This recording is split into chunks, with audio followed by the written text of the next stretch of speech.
പുതിയ വാർത്തയിലേക്ക് എല്ലാവർക്കും സ്വാഗതം. ഇന്നത്തെ വീഡിയോയിൽ ഞാൻ ഉൾപ്പെടുത്തിയിരിക്കുന്നത് കൊച്ചി മെട്രോ റെയിൽവേ കുറിച്ചാണ്. കൊച്ചി മെട്രോ റെയിൽവേ ഇന്നത്തേക്ക് 8 വർഷം തികയുന്നു. നമുക്കതിനെക്കുറിച്ചുള്ള ഡീറ്റെയിൽസ് നോക്കാം. കേരളത്തിലെ എറണാകുളം ജില്ലയിലെ കൊച്ചി നഗരത്തിലെ റെയിൽ ഗതാഗതമാണ് കൊച്ചി മെട്രോ റെയിൽവേ. ഇന്ത്യയിൽ ആദ്യം ആസൂത്രണം ചെയ്ത പദ്ധതികളിൽ ഒന്നായിരുന്നു ഇത്. 1999 EK നായനാർ സർക്കാരായിരുന്നു കേരളത്തിൽ മെട്രോ റെയിൽ പദ്ധതി സാധ്യത പഠനം നടത്തിയത്. തുടർന്ന് ആദ്യ ഉമ്മൻചാണ്ടി സർക്കാർ 2004 പദ്ധതിക്ക് വിശദ പ്രോജക്റ്റ് റിപ്പോർട്ട് തയ്യാറാക്കി.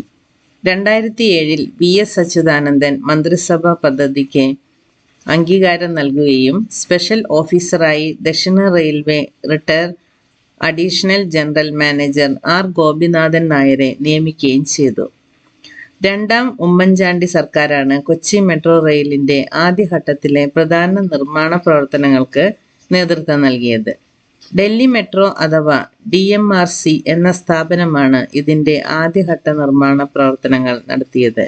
സംസ്ഥാന സർക്കാരും കേന്ദ്ര നഗരവികസന മന്ത്രാലയവും സംയുക്തമായി രൂപവൽക്കരിച്ച കൊച്ചി മെട്രോ റെയിൽ ലിമിറ്റഡ് ആണ് കൊച്ചി മെട്രോയുടെ ചുമതല നിർവഹിക്കുന്നത്. 2017 ജൂൺ 17 ഇന്ത്യയുടെ പ്രധാനമന്ത്രിയായ നരേന്ദ്രമോദി കൊച്ചി മെട്രോയുടെ ആദ്യഘട്ടം ഉദ്ഘാടനം നിർവഹിച്ചു.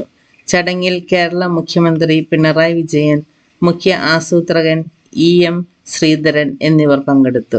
ജൂൺ 19 പൊതുജനങ്ങൾക്ക് കൊച്ചി മെട്രോ തുറന്ന് പ്രവർത്തിക്കുകയും ചെയ്തു. 2017 ജൂൺ 17 ആരംഭിച്ച മെട്രോ സർവീസിന് ഇന്നത്തേക്ക് 8 വയസ്സ് തികയും. കൊച്ചി മെട്രോ പ്രവർത്തനത്തിന്റെ 8ാം വർഷത്തിലേക്ക്.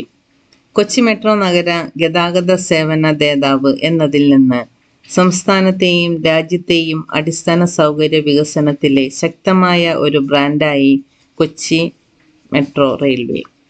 കൊച്ചിയിൽ വിജയകരമായി മെട്രോ റെയിലും വാട്ടർ മെട്രോയും സ്ഥാപിച്ച KMRL തിരുവനന്തപുരത്തും കോഴിക്കോടും അത് ആവർത്തിക്കാൻ ഒരുങ്ങുന്നു. രാജ്യത്തെ 21 കേന്ദ്രങ്ങളിൽ വാട്ടർ മെട്രോ സേവനം ആരംഭിക്കാനുള്ള സാധ്യതാ പഠനവും നടക്കുന്നു. കേരളത്തിൽ നിന്ന് ആരംഭിച്ച ഈ സ്ഥാപനം ഇന്ന് സുസ്ഥിര നഗര ഗതാഗത വികസന രംഗത്തെ ദേശീയ ബ്രാൻഡായി മാറുന്നു. സ്വന്തമായി വാങ്ങിയ 15 ബസ്സുകളുമായി നഗരത്തിലെ പല കേന്ദ്രങ്ങളിലേക്കും സേവനവും വിപുലീകരിച്ചു. വൈറ്റിലയിൽ നിന്നും തൃപ്പൂണിത്തറയിൽ നിന്നും ഫീഡർ ബസ് ഇൻഫോ പാർക്കിലേക്ക് ആരംഭിച്ചതോടെ മെട്രോ സർക്കുലർ യാത്രയ്ക്ക് സാധ്യതയും തുടരുന്നു. ഹൈക്കോർട്ടിൽ നിന്ന് തേവര വരെയുള്ള റൂട്ടിൽ എലിവേറ്റഡ് ട്രാം സർവീസിനുള്ള സാധ്യതാ പഠനത്തിനും KMRL ഒരുങ്ങുന്നു. 2ാം ഘട്ട വികസനത്തിന്റെ ഭാഗമായി പാലാരിവട്ടം കാക്കനാട് ഇൻഫോ പാർക്ക് റൂട്ടിൽ മെട്രോ നിർമ്മാണം പുരോഗമിക്കുകയാണ്. 3ാം ഘട്ടമായി ആലുവ അങ്കമാലി റൂട്ടിൽ വിശദമായ പദ്ധതി റിപ്പോർട്ട് തയ്യാറാക്കുന്ന പ്രാരംഭ പ്രവർത്തനങ്ങളും ആരംഭിച്ചു. അവധി ദിവസങ്ങളിലൊഴികെ പ്രതിദിനം 1 ലക്ഷത്തിലേറെ പേർ കൊച്ചി മെട്രോയിൽ യാത്ര ചെയ്യുന്നു.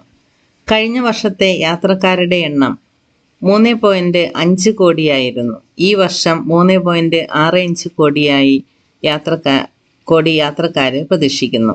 സേവനം ആരംഭിച്ച 2017-18 കാലയളവിൽ വാർഷിക യാത്രക്കാരുടെ എണ്ണം 1,71,036 ആയിരുന്നു.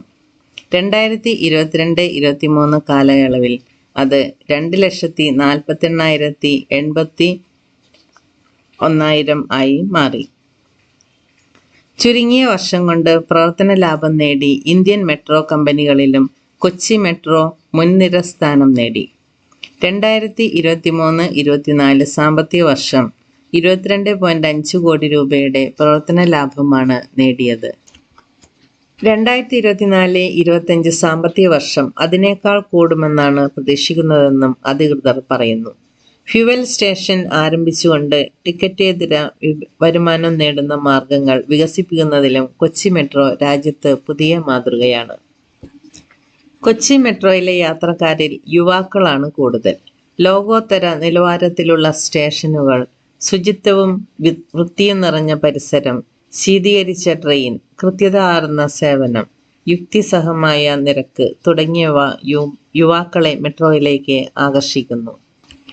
രണ്ട് റീൽ കണ്ടുതീരുന്ന ദൂരത്തിലോ 2 പാട്ട് കേട്ട് തീരുന്ന സമയത്തിലോ മെട്രോ അവരെ ഡെസ്റ്റിനേഷനിൽ എത്തിക്കുന്നു.